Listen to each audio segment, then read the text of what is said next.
السلام عليكم ورحمة الله وبركاته. قاد ومحي قاد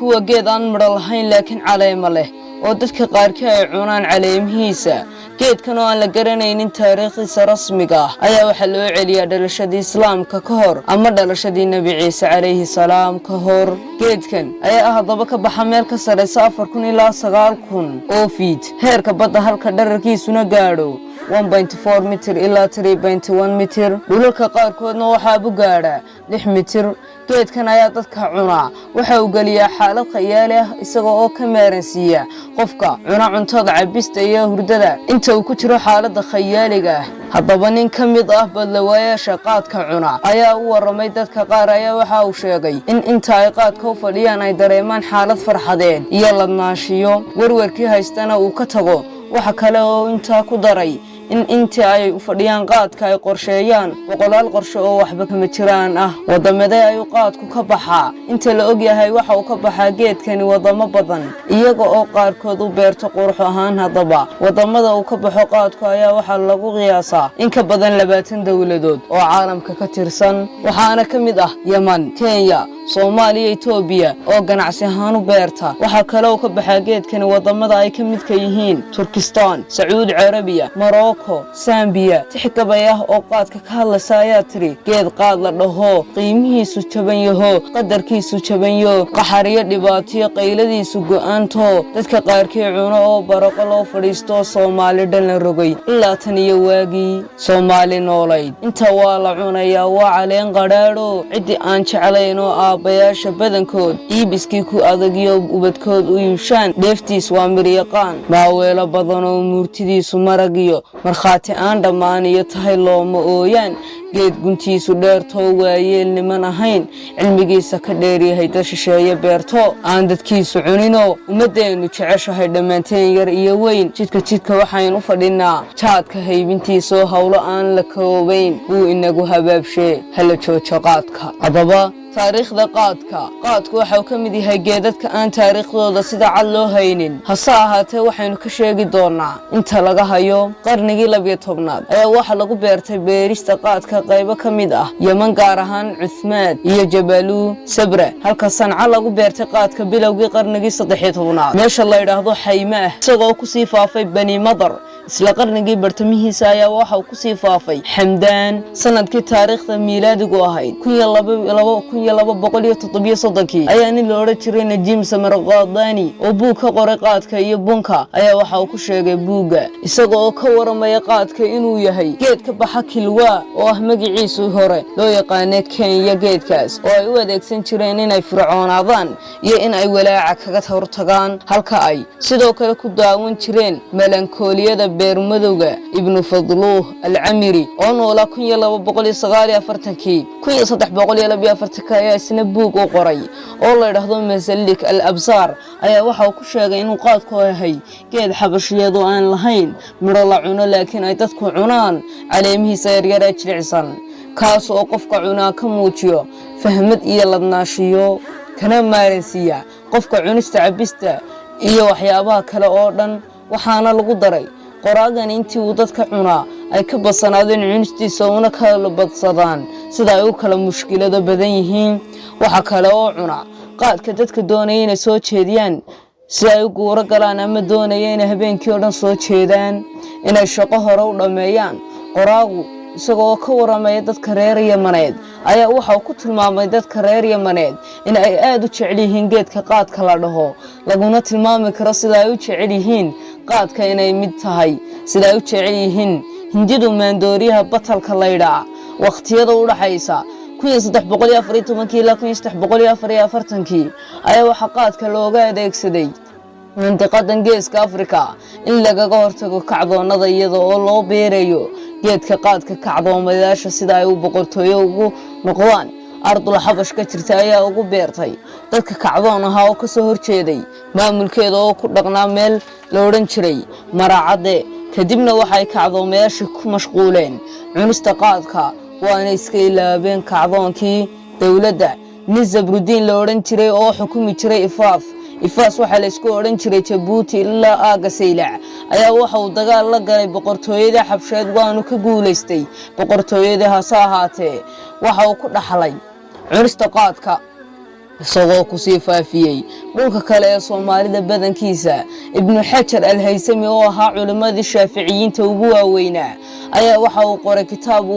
uga digay dadka lagu kalsoon yahay qaadka, waayo waxa uu nin Abubakar leeyahay ugu waramay geedka qaadka isagoo uu sheegayo inuu qofka cunaa geedka qaadka la yiraahdo inuu mirqaamo murugada haysatana ay ka tagto firfircoonina helo, mararka qaarna in qofka kaadidiisa uu wadada soo raaciyo ay tahayna wax lagu ibtileeyay dadkii Yemen deganaa.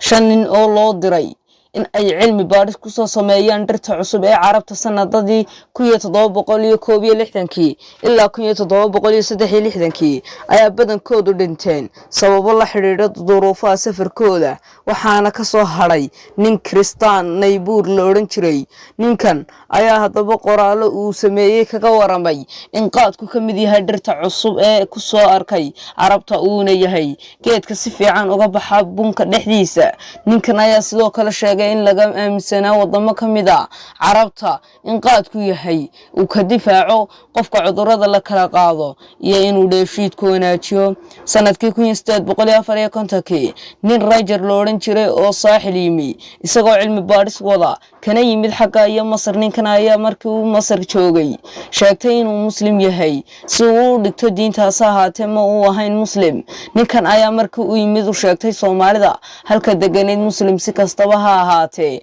waa la ogaaday in aanu muslim ahayn. Kadibna waxa uu ku ictimay xagga iyo Hereer. Muddo kadib ayaa ninkaasi waxa uu warbixin ka bixiyay dadka reer Hereer isagoo sheegay in dadkaasi ay maalin walba cunaan una yaqaanaan geedka qaadka la yiraahdo inuu yahay quutul awliya ayna dadka halka ku dhaqani u cunaan qaadka siyaabo kala duwan sida ay Soomaalidu u cuni jirtay. waxa kale oo sheegay in dadka halka deganaa ay ugu warameen in qaadku khayaaliga kordhiyo xaqiiqadana muujiyo. nin la oran jiray Paul Bota oo ahaan jiray dhakhtar Maxamed Cali ka tirsan yahay Masar bartamihii qarnigii 18aad ayaa isagoo oo cilmi baadhis ku sameeyay Yemen ka waramaya ayaa waxa uu yiri qaadku waa geed ka baxa dhul cabirkiisu gaadho 2000 ilaa 200 iyo 2000 ilaa 400 oo feet. waxa kale oo uu sheegay in bunka iibkiisa laga jecel yahay qaadka iibkiisa waxa laga keenaa buu yiri meel saabir leeyahay oo u dhow taciisul qiimihiisuna waa uu sii kordhaa markaas uu sii fogaadaba ninkan oo isaguna ku biiray dadka qaadka cuna intii uu Yemen joogay iyo kadib waxay dadka reer Yemeneed u sheegeen inuu yahay geedka hurdada ka xeeya dareenkana dejiya. 1870 ayaa caalim Turkiya oo la oran jiray Ahmed Rashid waxa uu sheegay in qaadka Yemen yaalay uu u qaybsamo 3 nooc isagoo sheegay in mid uu ka kulul yahay qaarka kale midna uu qabow yahay midna uu hooseeyo qabowgiisu. waxyaalo la yaab ka lahaa uu sheegay caalimkani in ninka reer Yemeneed ee maalinkii ku shaqeeya ama qaato 10 qirshi ama in 8 qirshi ku soo gato qaad labada qirshina xaafadiisa ku maareeyo. sanadkii 1960 ayaa dawladihii gumaysan jiray geeska Afrika ee kala ahaa Ingiriiska, Faransiiska iyo Talyaanigu waxay isku dayeen in ay qaadka joojiyaan iyaga oo soo hordhigay League of Nations xilligii jiray qoraal ay kaga dalbanayaan in qaadka la joojiyo hase ahaatee kumay guuleysan inay joojiyaan sabab badan awgeed oo ay ka mid tahay in dawladda Itoobiya ay badankoodu diideenba xilliga ay yiraahdeen waxaan joojinaynaa qaadka. dawlad cudud leh ayaa diiday waliba dawlado kale waagii taariikhdii miilaadigu ahayd 1947 ayaa Ingiriisku waxa uu ku mamnuucay qaadka cunistiisa iyo ganacsigiisaba dawladihii oo xukumi jiray inkastoo aanu mamnuucis dhameystiran oo uu sameeyay dadka cunaya kuwa ka ganacsadaba liisan ama warqad ogolaansho ah oo ay ka cuni karaan lagana ganacsan karaan. 5 sano kadib ayaa Ingiriisku mar kale mamnuucay qaadka mamnuucis dhammaystiran isagoo ku soo rogay xukuno ciqaaba gawaadhida qaadka lagu qabto halka ay Talyaaniguna sidoo kale uu ka mamnuucay qaadka dhulalka uu xukumi jiray hadaba mamnuucista qaadku ma ay ahayn mid ku kooban Soomaaliya oo kaliya ee Ingiriisku waxa uu sidoo kalena Kenya ka mamnuucay qaadka cunistiisa iyo ka ganacsigiisaba waana sababta keentay in Soomaalida koonfureed qaadka helistiisu ku adkaatay waqtiga nasiib darro Ingiriisku kuma guuleysan mamnuucista oo ku mamnuucay qaadka qaybihii uu xukumi jiray ee Soomaaliya oo ahaa qaybaha waqooyi amaba dawladda Soomaaliland sabab badan awgeed oo ay kamid tahay culimadii iyo fanaaniintii waqtigaas ay haayeen qaar qaadka cuna badankoodu waxayna dayaceen ku fureen Ingiriiska iyagoo dacwad bay ku fureen Ingiriiska iyagoo dadka ku kicinayay waxaana kamid ahaa dacaayadihii ay culimadu iyo fanaaniintu dadka ku kicinayeen ee Ingiriisku doonayeen Soomaalidu baro khamriga waxayna ku gubaabiyeen Soomaalida inay la diiraan Ingiriiska si uu fasax qaadka weynaa ku guuleysteen in Ingiriisku fasaxo qaadka waxaanu dib u fasaxay qaadkii sanadkii 1950 Kenya ayaa iyadana qaadka dib loo fasaxay 1973 kadib madax banaanidoodii qaadka Yemen yaa cuna qaadka Yemen waxa cuna qaadka dhammaan heerarka ama noocyada dadku ay ka kooban yihiin oo ay kamid yihiin rag dumar dhalinyaro odayaal taajir faqiir waxaana u badan dadka cuna ardayda maxaa yeelay waxay aaminsan yihiin inuu ka caawinayo akhriska iyo waliba fahamka anigu waxaan deganahay mid kamid ah guryaha ay ardaydu degto waxaana lagu qiyaasaa ardayda cunto qaadka in ka badan 80% hasaate waxa la yaab leh buu yiri inankan aniga iyo koox kale oo saaxiibada ahay ma cunno qaadka waxaana wax akhrinaa 2 ama 3 saacadood kadib waan kacnaa oo jawiga aan wax ku akhrinayno ayaan bedelanaa ayuu yiri mid kamid ah qoraayasha buugaagta qora si aanan uga caajisin laakiin saaxiibaday ayaa qayile buu yiri waxay fadhiyaan in ka badan 12 saacadood iyagoo ka kacayn barta ay fadhiyaan ilbiriqsi waxaad weydiinaysaa maxaad ka faa'iiday akhriskan waxaad la kulantay waxyaalo badan oo ay garanayaan ardaydu inta xariifinta ah mooyaane waxaana ogaan doontaa in wax akhriska la akhriyo mar kale marqaansan yahay in aanu ka fiicnayn kan la akhrinayo marka caadiga leeyahay ee ay tahay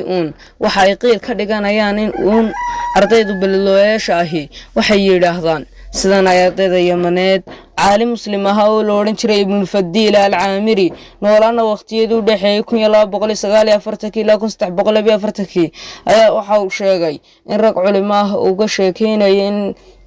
in xabasha